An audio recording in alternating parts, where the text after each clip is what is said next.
복잡한 주제의 핵심을 명쾌하게 파헤쳐보는 시간 시작합니다. 기독교에서 성경은 그냥 오래된 역사책이나 좋은 말씀 모음집이 아니잖아요? 그럼 도대체 왜 이걸 하나님의 말씀이라고까지 부르는 걸까요? 오늘 바로 그 신학적인 이유, 그 틀을 한번 같이 들여다보겠습니다. 네, 오늘은 이렇게 4가지 흐름으로 살펴볼 건데요. 가장 기본적인 개념부터 시작해서 하나씩 차근차근 쌓아 올려보겠습니다.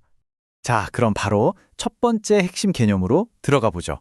성경을 특별 계시라고 부르는데 이게 도대체 무슨 뜻일까요? 생각해 보세요. 아주 중요한 메시지가 입에서 입으로만 전해진다면 어떻게 될까요? 시간이 지나면서 내용이 바뀌거나 사라질 수 있겠죠.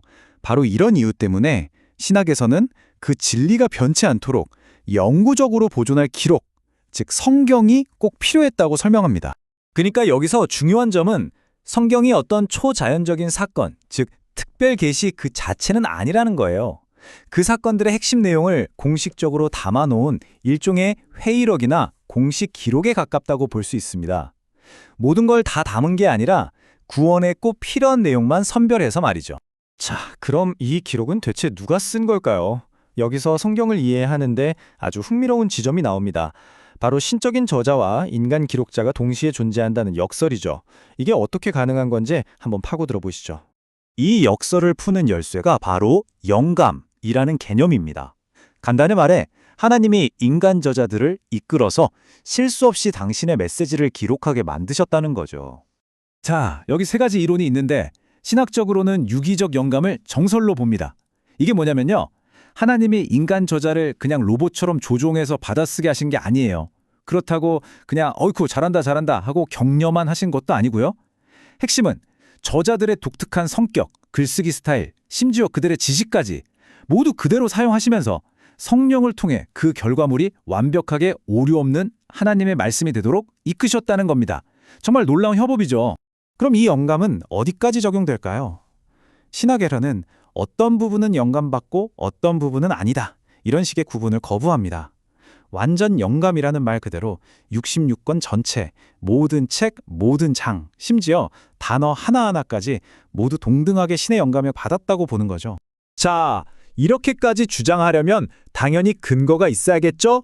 신학에서는 성경의 신적인 기원을 뒷받침하는 증거를 크게 2가지, 그러니까 성경 안에서 찾는 내적 증거와 성경 밖에서 찾는 외적 증거로 나눠서 제시합니다. 가장 먼저 드는 내적 증거는 바로 이 66권이라는 방대한 책들이 보여주는 놀라운 통일성입니다.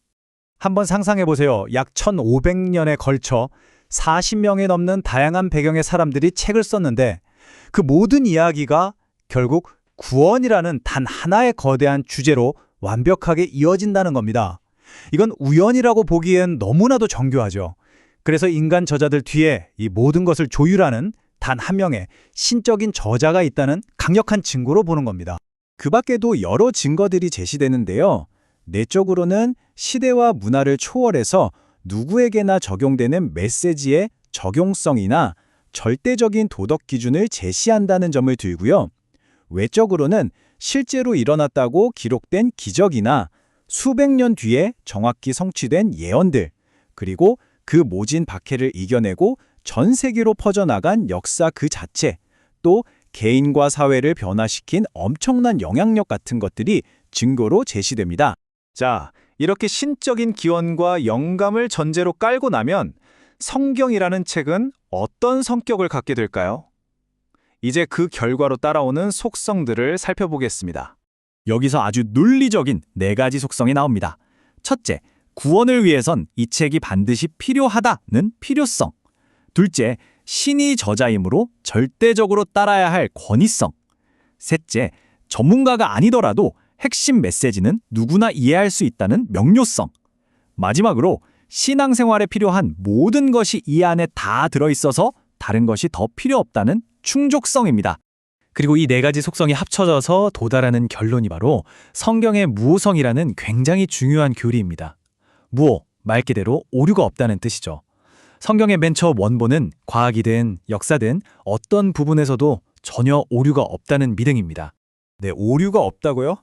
아마 이 지점에서 많은 분들이 고개를 갸우뚱하실 겁니다. 아니, 현대 과학이랑 안 맞는 부분이 얼마나 많은데 하고 말이죠. 당연히 제기될 수 있는 질문입니다. 이 질문에 대한 신학의 답변은 이렇습니다. 성경은 과학 교과서가 아니다라는 거죠. 애초에 쓰인 목적이 우주의 원리를 설명하려는 게 아니라는 겁니다. 그 시대 사람들이 이해할 수 있는 관찰적인 언어를 사용했을 뿐 다른 고대 문서들처럼 명백한 과학적 오류를 담고 있지는 않다는 점을 강조합니다. 즉, 그 목적에 충실하면서 사실관계에 있어서는 오류가 없다는 주장입니다.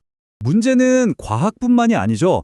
역사 기록이 실제와 다르다는 주장도 있고 또 성경에 나오는 일부 다처제나 노예제 같은 지금 보기엔 비도덕적인 행동들을 어떻게 받아들여야 하냐는 질문도 나옵니다. 이런 문제들에 대해서는 문맥을 봐야 한다고 답합니다.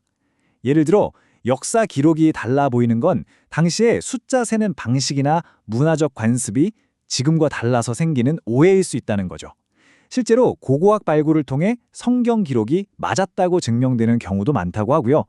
또 비도덕적인 행위에 대해서는 성경이 그런 행동을 기록한 것이지 옳다고 옹호한 건 아니라는 점을 분명히 합니다. 오히려 이렇게 살면 안 된다는 인간 실패의 교훈으로 보여준다는 해석입니다. 자, 이렇게 해서 우리는 특별 계시라는 개념에서 출발해서 유기적 영감을 거쳐 마침내 권위 있고 오류 없는 말씀이라는 성경의 정체성이 어떻게 신학적으로 구축되는지를 쭉 따라와 봤습니다. 결국 이 신학적인 틀은 성경을 그냥 오래된 책들의 묶음이 아니라 하나의 통일성을 가진 신적인 텍스트로 보게 만드는 거죠. 여러분께서 성경을 읽으실 때 이런 관점을 가지고 접견한다면 그 다양하고 오래된 글들이 어떻게 다르게 보일 수 있을까요? 이 질문을 한번 곱씹어 보는 것이야말로 이 방대한 텍스트를 이해하는 가장 중요한 출발점이 아닐까 싶습니다. 오늘 설명은 여기까지입니다. 감사합니다.